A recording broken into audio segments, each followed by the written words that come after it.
আমরা প্রত্যেকে কখনো না কখনো একবার হলেও মন থেকে চেয়েছি যে আমরা এবার থেকে ভালো হয়ে চলবো। আমরা প্রত্যেকে রাতের বেলায় ঘুমোতে যাবার আগে একবার হলেও নিজেকে এটা বলি, আমি যা আজকে করলাম এটা ভালো করিনি, এটা ভালো করেছি। প্রত্যেকে আমরা চাই আমাদের রেজাল্ট ভালো হোক। প্রত্যেক সন্তান তার বাবা মায়ের পরিশ্রম কষ্ট বোঝে। সে হয়তো নিজের সঙ্গে লড়াই করে পেরে ওঠে না। এর পেছনে সবার প্রথম দায়ী তাদের বাবা মা। কেন? ওই সন্তানটিকে বাবা মা স্বয়ং বলছে তার সামনেই, তুমি কাঁচা, তুমি বলদ, তোমার দ্বারা কিছু হবে না। আর ওই ছেলে বা মেয়েটি যখন কোনো ব্যাচে বা কোথাও পড়তে যায়, ওই ছেলে বা মেয়েটিকে কারোর সঙ্গে তুলনা করা হয়। যদি কোনো একটা উত্তর ভুল দিয়ে ফেলায়, অন্য বন্ধু ওই ভুল উত্তর দিয়েছে বলে ওই উত্তরে হেসে ফেলে, আর বাকিরাও হেসে দেয়। এইটা উচিত না। আমাদের ব্যাচে পুরোপুরি নিষিদ্ধ এইটা। যদি কেউ ভুল উত্তর বলে, আমরা হাসবো না, তাকে ঠিক করে দেব। আমি বারবার করে বলি, প্রত্যেকটা ছেলে মেয়ে আগামীতে কিন্তু দেখো, একদিন করে করে আমরা কিন্তু অন্তিম দিনে পৌঁছে যাচ্ছি। এই অন্তিম দিনে যখন রেজাল্টটা বেরোবে, তখন কিন্তু প্রত্যেকে অ্যাটলিস্ট এটা এক্সপেক্ট করব, আমরা যেন পাস করি, আমরা যেন আশানুরূপ যেটা আমাদের এক্সপেকটেশন, সব থেকে বড় আমাদের প্রতি আমাদের বাবা মায়ের এক্সপেকটেশন অনুযায়ী যেন রেজাল্টটা হয়। সম্ভব। তোমরা প্রত্যেকে মনোবল হারিয়ে ফেলেছো। মনোবল হারিয়ে যত ফেলবে, ঈশ্বরের প্রতি মানত তত বাড়বে, পরিশ্রম তত কমবে। ঠাকুর এটা পাইয়ে দাও, আমি তোমায় ওইটা দেব। এই মেয়ারলি শপকিপিং চলবে তখনই যখন তোমার প্রতি তোমার পরিশ্রম করার আত্মবিশ্বাস হারিয়ে যাবে। দেখো, ভালো ব্রেন বা প্রত্যেকেই মেধাবী হয়ে জন্মায় না। সবার ব্রেন একই থাকে, তবে কিছু ঈশ্বর প্রদত্ত কোয়ালিটি অনেকের মধ্যে থাকে। এবার এই কোয়ালিটি ডিফার কি করে করে? কেউ একটি পড়া একবার পড়লেই অনেকখানি মনে রাখতে পারে। এবার কারণটা কি জানো? ও যখন পড়ে অত্যন্ত মনোযোগ সহকারে প্রতিটি শব্দ, প্রতিটি লাইনের অর্থ বুঝে পড়ে। আরেকটা ছেলে পারছে না, তাকে 2-3 বার পড়তে হচ্ছে। কারণটা কি জানো? তার কারণ, ও প্রথমবার যখন পড়লো এমনি পড়লো, ও মানেও কিন্তু নিজেই শুনলো না। ও যেটা পড়ছে ও সেটাই শুনতে পাচ্ছে না। আমি ছোট্ট একটা টেকনিক বলবো তোমাদের মেমোরি পাওয়ার বাড়ানোর জন্য। ছোট্ট টেকনিক। তোমরা অনেক সময় দেখবে তুমি কি পড়ছো তুমি নিজেই শুনতে পাচ্ছ না। এটা অনেকের মধ্যেই হয়। তার মানে সেকেন্ড টাইম তুমি আবার পড়ছো, দেখবে তুমি 70% শুনলে 30% তোমার ওপর দিয়ে গেল, তুমি শোনোনি। এখানে তোমার কনসেন্ট্রেশন প্রবলেম আছে।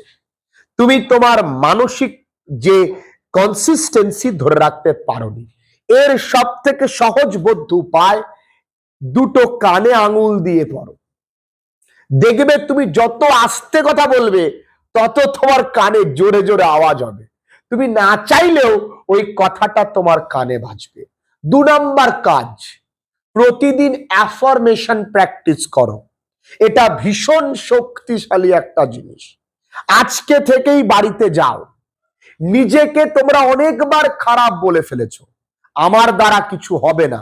হয় পরিবেশের চাপে, নয় বন্ধুদের তোমার সার্টিফিকেশনে, বা নিজের কোনো আগের রেজাল্ট দেখে নিজেকে এতবার বাজে বলে ফেলেছো, অন্যের সঙ্গে এতটাই নিচে নামিয়ে ফেলেছো, তোমার দ্বারা কিছু সত্যি হচ্ছে না। অ্যাফার্মেশন প্র্যাকটিস করো। সূর্য কি প্র্যাকটিস করবে? অ্যাফার্মেশন কিছু না, তুমি যেটা হতে চাও, আমি ভালো, আমার মেধা আছে, আমি ভালো রেজাল্ট করব, আমি এত নাম্বার পাবো, সেটাকে একটা ডায়েরিতে লেখো। প্রতিদিন রাতে ঘুমোতে যাবার আগে সেই ডায়েরির লেখাটি 10 বার পড়ো। দেখো তোমার মধ্যে আগামী 21 দিন পরে পরিবর্তন আসতে বাধ্য। It is scientifically proven. আমার খুব খারাপ লাগে যারা ভালো তাদের নিয়ে আমি খুব বেশি কনসার্ন না, কারণ তারা আমায় ঠিক আমার কাছ থেকে ওরা কোনো না কোনো ভাবে কোনো ডাউট থাকলে জেনে নেবেই। অনেকেই তো আছে 100 আউট অফ 100 পায়। যখন ওদিন আমি ওই সেমিনার থেকে বাড়ি ফিরে আসছি, তখন রাস্তার মধ্যে একটি ছেলে প্রণাম করে বলল যে স্যার আমি মাধ্যমিকে 48, উচ্চ মাধ্যমিকে 92। This is called comeback.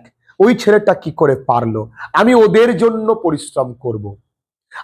কারণ ভালোরা তো অবশ্যই ভালো, কিন্তু আমার একই রকম কর্তব্য আমার ওই সোনা মেয়েটার প্রতিও আছে, আমার ওই ছেলেটার প্রতি। ওর বাবা খুব পরিশ্রম করে ওকে পড়াচ্ছে, তাহলে ও কেন পড়ছে? ও কিন্তু চায় ভালো পড়তে। অবাক করা বিষয় হলো ও কিন্তু ভালো পরিশ্রম করতে চায়।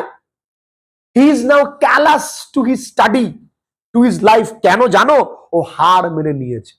ও ভাবছে আমার দ্বারা হবে না, ওকে সমাজ বাধ্য করেছে ভাবতে।